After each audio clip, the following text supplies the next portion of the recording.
So what's up guys, Chris TV, welcome back to our channel. Today is January 1, 2025 guys. Mayroon akong dumating ulit na doon sa unang video ko nagpakita ko doon ng crayfish na 2.5 inches. Ito guys 4.5 inches oh. Ito guys male to. Yan. Naklimit ko na to actually ng 1 hour. Tinanggal ko lang para mapakita sa video. Babalik ko na to, maya buksan ko na rin. Madilim kasi doon sa pinagaluhan kaya nilabas ko siya. Doon sa pinagtanggalan natin. Doon ko siya actually ilalagay guys. Pinag-separate ko muna sila kasi ipapakita ko sa inyo guys yung babae na birid. Buntis kasing kasamahan nito guys. Dito ko siya muna inaklimit guys. Ayan, oh. Pasensya na kayo, madilim dyan, hindi nyo na makita. Ah, yan. Pero meron din yung ano dyan. Yung babae, tingnan natin ulit. Hanapin natin.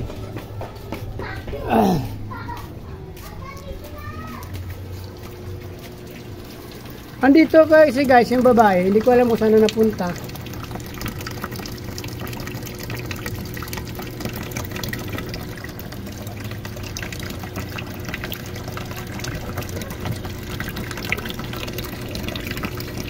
Wala na siya.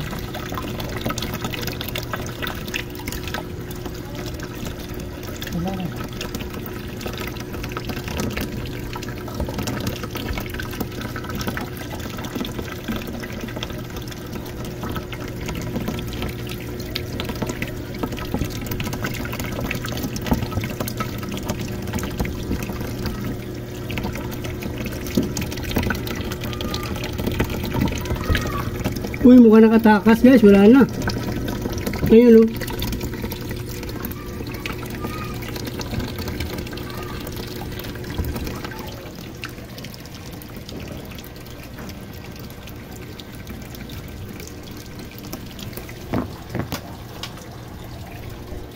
Ayun pala guys, yung babae natin.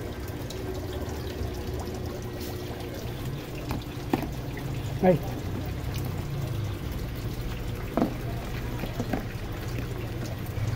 Guys, yan yung ano to yung female yan. Ito yung female guys, buntis na to guys. Hindi ko lang mapakita sa inyo yung kanyang ano, egg kasi nga. Baka ano niya, ipitik niya. Ayan guys oh.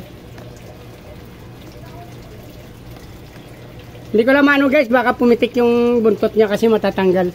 Yan oh. Abangan nyo to guys, malapit na siya mga anak. After 40 days siguro guys, yan.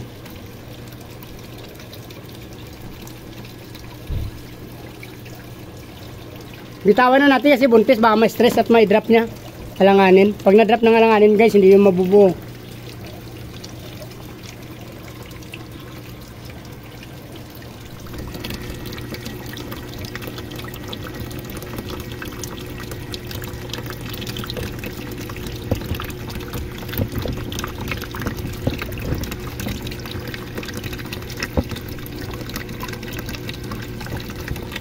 Lalagyan natin ng bato dyan para ano, yan.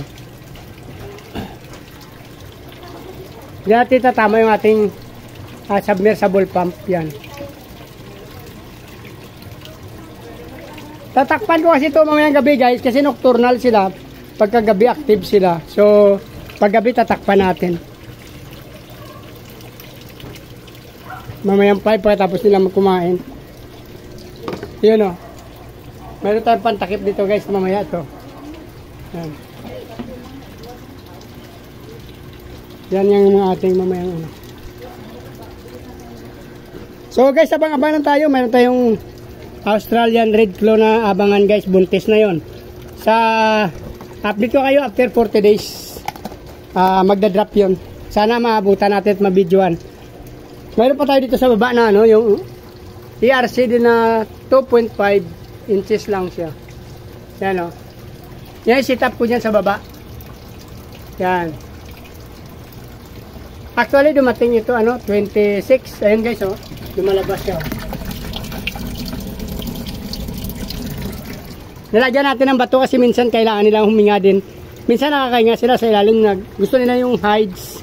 Tapos minsan pumapatong din sila at tuminga sa ibabaw. Kaya tayo may mga bato dyan. Yan o. Actually dyan sa baba walang problema kasi maliliit pa yung mga ERC ko dyan. Dito sa taas kasi guys, maliit yung tab. Malalaki pa yung aking ERC. So kailangan natin lagyan takot mamayang gabi.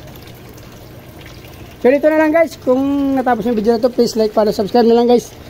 Paisama na yung notification bell para updated ko sa mga video na ina-upload ko araw-araw. Pakipalo nyo rin yung aking Facebook page, Chris Molieno guys.